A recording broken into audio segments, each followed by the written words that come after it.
छठे घर में भी कोई योग बनेगा वो वैलिड रहेगा, आठवें घर में भी कोई योग बनेगा वो वैलिड रहेगा, 12वें घर में कोई योग बनेगा वो भी वैलिड रहता है। नीचता का मतलब है कि मुझे ये चाहिए क्योंकि मुझे ये नहीं मिला है पिछले जन्म में।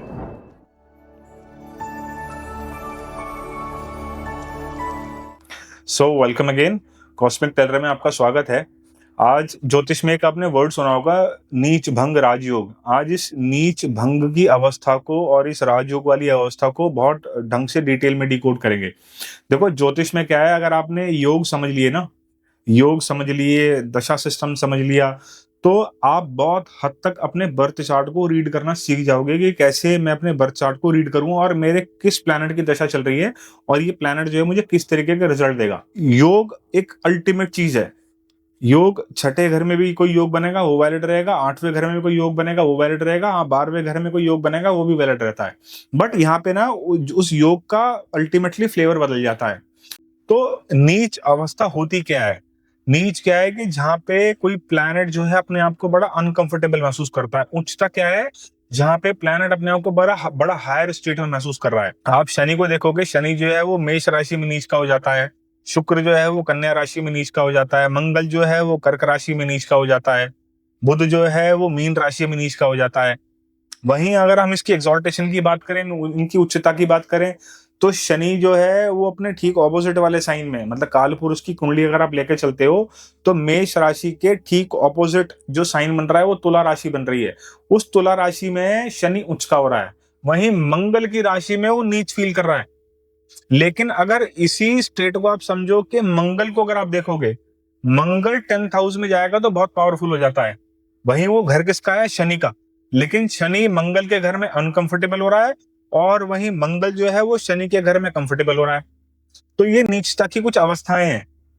वहीं जो शुक्र है वो मीन राशि में उच्च का हो रहा है और कन्या राशि में जो है वो नीच का हो रहा है। तो ये एक स्टेट है। अब आज का जो हमारा टॉपिक है वो है नीच भंग राजयोग कैसे फॉर्म होता है। आज इसको डिटेल में समझते हैं। मैं आपको समझाता हूं एक इलस्ट्रेशन के माध्यम से। देखो ये मेरे सामने एक बर्थ चार्ट है, प्लेन, ओके, और हम इसको मान लेते हैं कि ये धनु लगन का बर्थ चार्ट है। तो हमने इसको मान लिया धनु लगन का। तो 9, 10, 11, 12, 1, 2, 3, 4, 5, 6, 7, 8। तो ये एक बर्थ चार्ट बन गया। इसमें हमने धनु लगन लिया यहाँ पे, और धनु लगन में अब हम समझते हैं कि यहाँ पे कौन कौन से प्लैनेट का नीच का होगा। तो मैं सपोज यहाँ पे उठा लेता हूँ मार्स को, ठीक है। अब हम मंगल को उठा लेते हैं।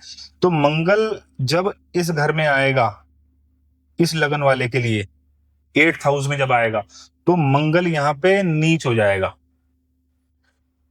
8th हाउस में मार्स आया तो वो नीच हो गया। अब यहाँ पे इसकी नीचता जो है वो भंग कैसे हो रही है?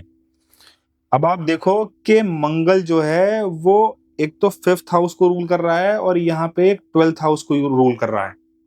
तो 8वें घर का मालिक जब आके बैठा है, सॉरी 12वें घर का मालिक जब बैठा है 8वें घर में आके, तो उसको बोलते हैं नीच भंग। मतलब 6, 8, 12 घरों के मालिकों का 6, 8, 12 घरों में आके बैठने का मतलब है नीच भंग, ठीक है। 6, 8, 12 घरों का मालिकों का 6, 8, 12 घरों में आके बैठने का मतलब है नीच भंग राजयोग। और इस नीच भंग राजयोग में ना आप एक बात और समझो कि एक बार कोई प्लैनेट जब नीच का हो जाता है ना, तो वो हमेशा ही नीचता हमेशा फील करेगा।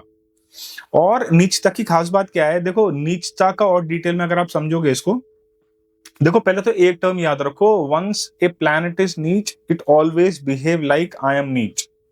उसकी नीचता कभी खत्म नहीं होगी। तो नीचता का क्या मतलब है? डेफिशिएंसी। आपको किसी चीज की डेफिशिएंसी है, आपको कैल्शियम की डेफिशिएंसी है, तो डॉक्टर के पास आप जाओगे तो आपको डॉक्टर कैल्शियम लिखेगा। उच्चता का क्या मतलब है? कोई चीज आपके पास एडिक्वेट अमाउंट में, प्रचुर मात्रा में जब आपके पास है।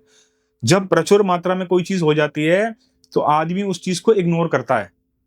शनि जब भी एग्जॉल्टेशन पॉइंट में आएगा, जिस घर में शनि एग्जॉल्टेड होगा, कन्या लगन में जो है दूसरे घर में शनि जो है उच्च का हो जाएगा। तो दूसरा घर क्या है? फैमिली का है। शनि क्या रिप्रेजेंट करता है? आपके काम कारोबार को।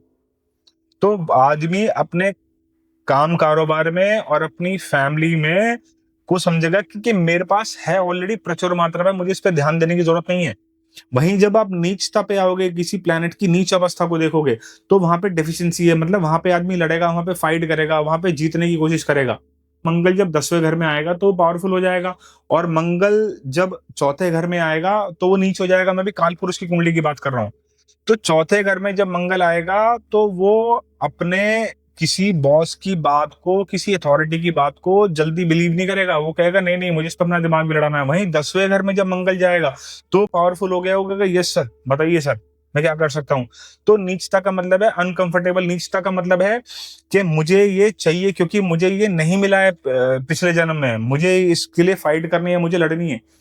क्योंकि ये देखो, ये योग जो लिखे गए थे ना, ये लिखे गए थे सेंचुरीज अगो, और उस समय देश काल परिस्थिति, देखो ज्योतिष हमेशा चलता है देश काल और परिस्थिति पे। अगर आपको उस देश में क्या चल रहा है, आज की क्या अवस्था, आने वाला कल क्या है, उसके बारे में नॉलेज नहीं है, आप प्रिडिक्शन कर रहे हो, तो हमेशा प्रिडिक्शन फेल हो जाएगी आपकी।